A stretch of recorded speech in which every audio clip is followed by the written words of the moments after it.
Welcome to Crimes of Passion. Subscribe now to explore true crime stories. On July 1, 1975, Shelley Robertson failed to show up at her family-owned business in Colorado. She was last seen the same day with an unknown man. A week passed and she had not been heard from, and her family feared the worst.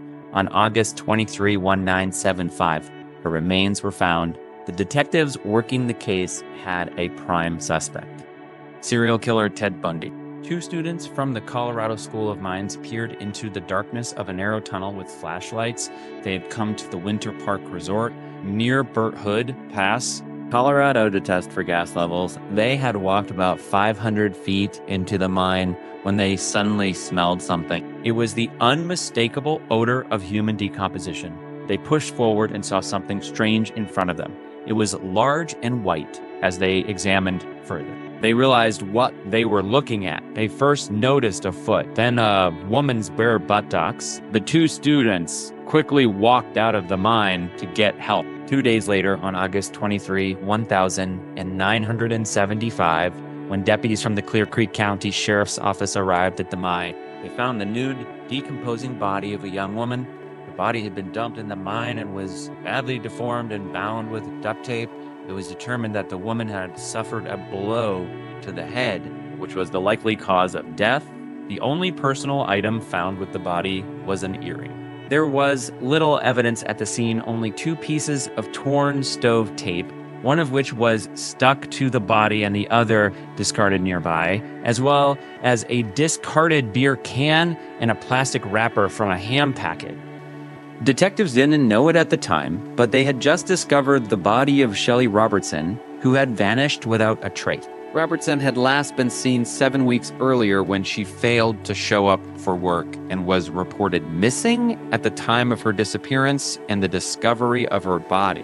Many young women had gone missing in Colorado and other northwestern states, some of whom had been found dead. Most of these were victims of serial killer Ted Bundy, who investigators suspected was involved in Shelley Robertson's murder. Shelley K. Robertson was born on July 24, 1951 in Arvada, Colorado, one of 4 children of Elmer and Roberta Robertson, who had 3 young sons, Mark, Carrie, and Rick, sometime during their childhood. The Robertsons divorced and Elmer remarried as the owner of Silver State Printing.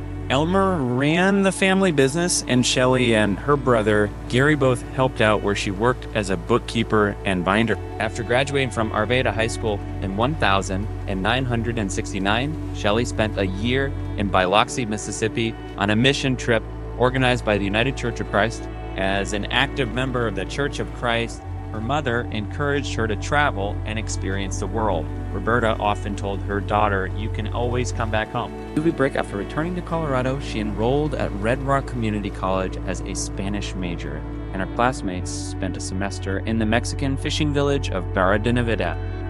She would return there again, visiting on her own. Shelley then spent a year traveling in Alaska with her friend Susan, who worked in fish processing in Clam Gulch. In 1975, Shelley moved in with her boyfriend, Ron, and the two owned an apartment in Denver, Colorado as July approached. Ron planned to go to California, which made Shelley unhappy. On June 28, Shelley reportedly had an argument with Ron and had to get out of his red Kerman, Gina, and hitchhike home. Hitchhiking was something Shelley Robertson did often, and if she needed to go somewhere, she would hitchhike without hesitation because she did it so often. Her boyfriend and friends didn't think it was strange, even though it was dangerous. She was last seen a day later when friends spotted her near a local bar called Tony's Bar in Golden, Colorado. UV break: she was reportedly wearing bell-bottoms, a t-shirt with the name of a rock band on the chest, and hiking boots. However, this was not the last time Shelley Robertson was seen. She was reportedly seen once more, this time at 34th and Sheridan Streets in Denver, while hitchhiking to work. She was reported missing when she did not show up for work at her father's printing plant in Golden. The last confirmed sighting of her alive was the same day when a police officer noticed her at a gas station. She was with a stranger described as a man with thick hair and a big beard driving a beat-up red Chevy pickup truck. Circa 1952-57. Unconfirmed reports claim that Shelley made phone calls later that night. She has not been heard from since Shelley Robertson was 5 feet 8 inches tall. Of slim build, with hazel eyes and long brown hair parted in the middle, police began searching, but with no clues leading to her whereabouts, they made no progress. 7 weeks passed before anyone knew where Shelley Robertson was. It wasn't until her naked body was found in an abandoned mine on Burt Hood Pass, and even then, police were faced with the difficult task of trying to determine why she was there and who is responsible for her murder. After her body was identified, Clear Creek County Sheriff Gene Kiefer presented the discovery to the media. Kiefer said it was determined that Shelley had been dead for about 60 days when amateur cabbers found her. The coroner said during the autopsy that bruises on her head were consistent with being beaten, but could not determine if that was the cause of death. During the investigation, police investigated numerous suspects, including several serial killers. Otis Toole was investigated, but quickly cleared as a suspect when it was discovered that he was in Jacksonville, Florida, where he was roaming around and committing a series of murders before being arrested and imprisoned. Another suspect was convicted double murderer and suspected serial killer Warren Forrest, who was quickly ruled out because he was in prison in 1974 for the murder of 20-year-old hitchhiker Krista Kai Blake, who disappeared from Vancouver on July 11, 1074, and whose body was found on July 16, 1976 in Portland's Tucks Hill. Detectives also investigated Jack Tepler, a Tufts graduate and resident of nearby Snowmass Village, who was an employee at the apartment complex and was described as a bum who wandered around the area, moving from job to job, never holding down one job for long.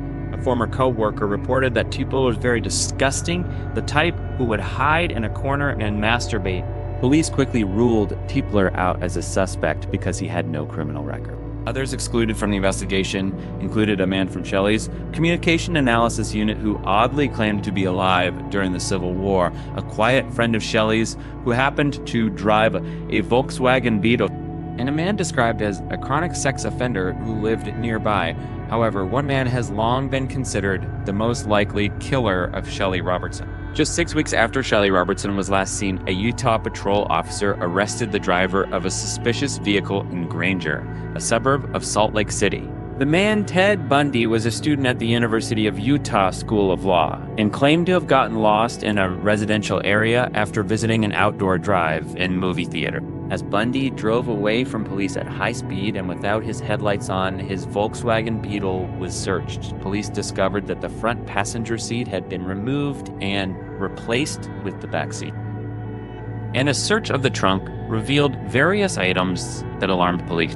In a black duffel bag, they found a flashlight, a crowbar, a ski mask, a pair of gloves, a pantyhose mask, rope, a pair of handcuffs, wire, a screwdriver, an ice pick, several strips of cloth, and a large bag of green plastic bags. He was immediately arrested on suspicion of carrying burglary tools. His car had already been suspected in an earlier attempted kidnapping of a young woman named Carol Darren.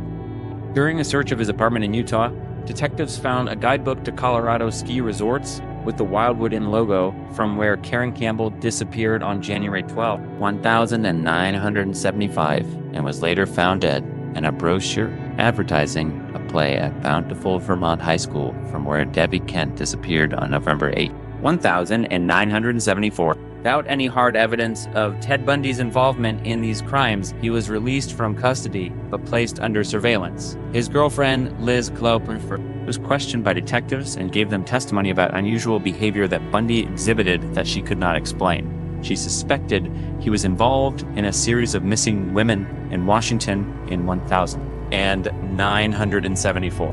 When Bundy sold his Volkswagen Beetle, police seized it and conducted forensic testing, which found hair that matched that of Karen Campbell. Other hair was identified as belonging to Carol Darren and Melissa Smith, who disappeared in Utah on October 18, 1974.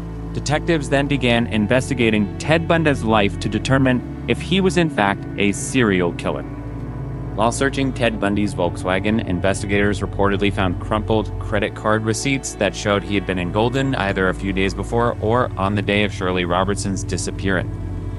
Other sources, such as the 1992 Ted Bundy multi-agency report, showed he was in Salt Lake City at the time. Since there was no evidence in Shelley Robertson's kidnapping, detectives investigating her murder did not immediately question him. Bundy was tried for the kidnapping of Carol Derringe and was convicted, serving a sentence of 1 to 15 years. He then faced the possibility of being charged for the murder of Karen Campbell in Colorado. While in the Utah jail awaiting extradition to Colorado, Cold Creek County Deputy Sheriff Bob Denning traveled to Salt Lake City to interview Bundy about the murder of Shelley Robertson. During the conversation, when asked about Denning's murder, Bundy reportedly told Denning, "I don't want to talk about it." Denning later went on to say that he was 99% sure that Shelley's murderer was Ted Bundy on June 27, 1975. Just days before Shelley Robertson was last seen, Bundy kidnapped and killed Susan Curtis while she was attending a youth conference at Brigham Young University, Salt Lake City. Shelley was last seen on July 4, 1975, and 4 days later, another woman disappeared. Nancy Baird was abducted from a gas station in East Layton, Utah, and was never seen or heard from again. While serving his sentence in Aspen, Bundy escaped from prison twice. During his second escape, he traveled to Florida, where he murdered Lisa Levy, Margaret Bowman, two Chat Omega sorority members, and later 12-year-old Kimberly Lee. Bundy was sentenced to death in 2 separate trials for these murders. While on death row, he refused to admit his guilt, claiming that he did not commit any of the murders for which he was convicted. Police suspect Ted Bundy of being involved in the murders of up to 30 young women, one of whom was Shelley Robertson. Shelley was last seen with an unknown man described as a thick-haired, bearded man driving a beat-up red Chevy pickup truck. Ted Bundy changed his appearance by growing a beard and long hair. It is known that he did own an old pickup truck during this time until around December 1975. In January 1989, in the final days before his execution, Bundy confessed to multiple unsolved murders, including 8 known murders in Washington state, 5 murders in Utah, and 3 murders in Colorado. Some sources state that he confessed to the murder of Shelley Robertson shortly before his execution. The Robertson family had a hard time adjusting after Shelley was taken away. Her brother Mark was also taken at a very young age and died at the same age as Shelley was when she was murdered.